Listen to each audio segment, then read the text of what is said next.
Assalamualaikum warahmatullahi wabarakatuh.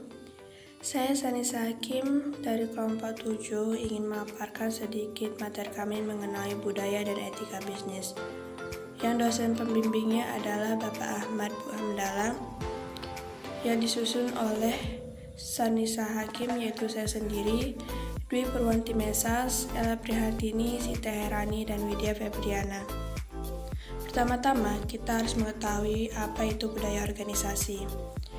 Budaya organisasi yaitu nilai-nilai bersama, norma-norma bersama, kepercayaan bersama, tradisi bersama, dan asumsi-asumsi bersama yang dapat dipahami dengan benar dan diimplementasikan secara konsisten dan menjadi pedoman bagi anggota organisasi untuk bersikap, berpikir, dan bertindak dalam memecahkan permasalahan dan mencapai tujuan organisasi.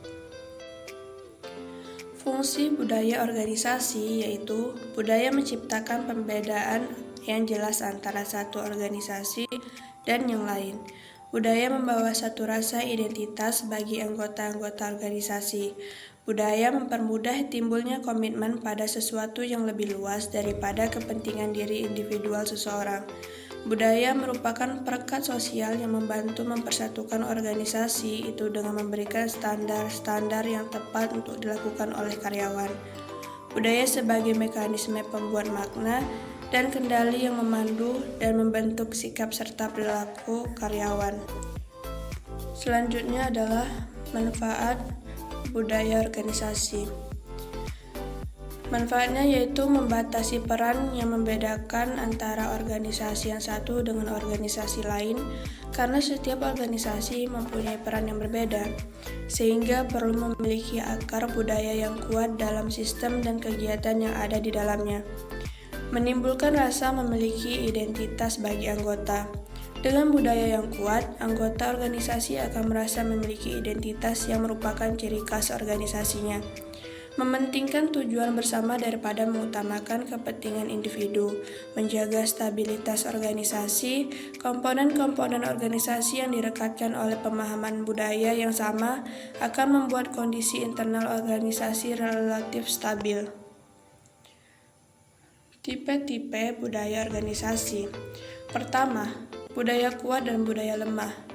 Maksudnya adalah bahwa nilai-nilai, norma-norma, dan asumsi-asumsi yang terinternalisasi dan dipegang teguh oleh para anggota organisasi dapat melahirkan perasaan tenang, committed, loyalitas, memacu kerja lebih keras, kohesivitas, keseragaman sasaran, dan mengendalikan perilaku anggota organisasi, serta produktivitas.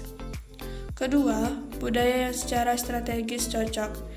Maksudnya adalah suatu budaya dikatakan baik apabila serasi dan selaras dengan konteks bisnis dalam karakteristik lingkungan industrinya dan segmen industrinya yang dispesifikasikan oleh strategi perusahaan atau strategi bisnisnya.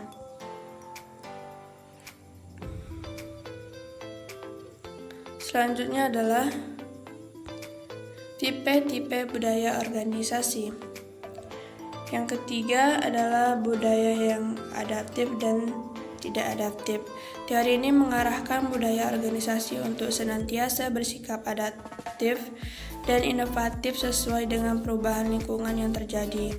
Maka terpenting dari teori ketiga ini adalah bahwa perusahaan yang budayanya adaptif secara ideal, para manajer pada seluruh tingkatan organisasinya menampakkan kepemimpinan yang memelopori perubahan dalam strategi dan taktik kapan saja diperlukan untuk pegawainya.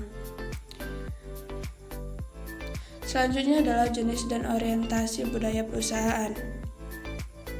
Pertama, berorientasi pada pemenuhan kepuasan diri. Maksudnya adalah mengutamakan kepuasan kepada pegawainya. Setiap masalah ditangani secara kekeluargaan. Para karyawan diberi kebebasan dalam bekerja asal sesuai target. Kedua, berorientasi pada proyek. Maksudnya adalah perfeksionalitas adalah segalanya. Kemampuan seseorang lebih penting daripada kelakuan atau penampilan. Kerja tim sangat dibutuhkan. Hubungan kerja bos bawahan dan antar karyawan hanya sebatas pekerjaan. Ketiga, berorientasi pada peran. sangat birokratis sehingga semua prosedur harus sesuai aturan dan garis hierarki. Keempat, berorientasi pada kekuasaan. Maksudnya adalah atasan selalu benar dan harus diperlakukan layaknya orang tua di sebuah keluarga. Selanjutnya adalah pengaruh etika terhadap budaya organisasi. Budaya organisasi sangatlah penting untuk dipahami karena budaya organisasi dapat mempengaruhi cara orang dalam berperilaku dan harus menjadi patokan dalam setiap program pengembangan organisasi dan kebijakan yang diambil. Hal ini terkait dengan bagaimana budaya itu mempengaruhi organisasi dan bagaimana suatu budaya itu dapat dikelola oleh organisasi. Budaya perusahaan pada dasarnya mewakili norma-norma perilaku yang diikuti oleh para anggota organisasi, termaksud mereka yang berada dalam hierarki organisasi. Bagi organisasi yang masih didominasi oleh pendiri, maka budayanya akan menjadi wahana untuk mengkomunikasikan harapan-harapan pendiri kepada para pekerja lainnya. Isu dan kekuatan suatu budaya memengaruhi suasana etis sebuah organisasi dan perilaku etis para anggotanya. Budaya sebuah organisasi yang punya kemungkinan paling besar untuk membentuk standar dan etika tinggi adalah budaya yang tinggi toleransinya terhadap risiko tinggi, sedang, sampai rendah dalam hal keagresifan dan fokus pada sarana selain itu juga hasil. Biasanya, setiap perusahaan mempunyai budaya organisasi sendiri. Ini karena terdapat beberapa faktor yang mempengaruhi. Pertama, lingkungan usaha, di mana suatu perusahaan akan beroperasi dan menentukan langkah yang harus diambilnya. Kedua, adanya nilai-nilai konsep dasar dan keyakinan perusahaan untuk memberikan reward kepada karyawan pada saat-saat tertentu. Ketiga, adanya jaringan yang dimiliki setiap perusahaan yang berbeda-beda. Manajemen dapat melakukan beberapa hal dalam menciptakan budaya yang lebih etis. Pertama, model peran yang visible. Karyawan akan melihat sikap dan perilaku manajemen puncak atau top manajemen sebagai acuan atau landasan standar untuk menentukan perilaku dan tindakan-tindakan yang semestinya diambil. 2. Komunikasi harapan etis. Ambiguitas etika dapat diminimalisir dengan menciptakan dan mengomunikasikan kode etik organisasi. Ketiga, pelatihan etis.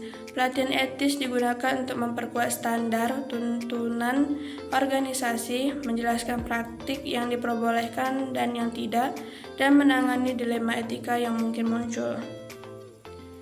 Baik, demikianlah presentasi dari kami. Semoga bermanfaat bagi teman-teman sekalian. Wassalamualaikum warahmatullahi wabarakatuh.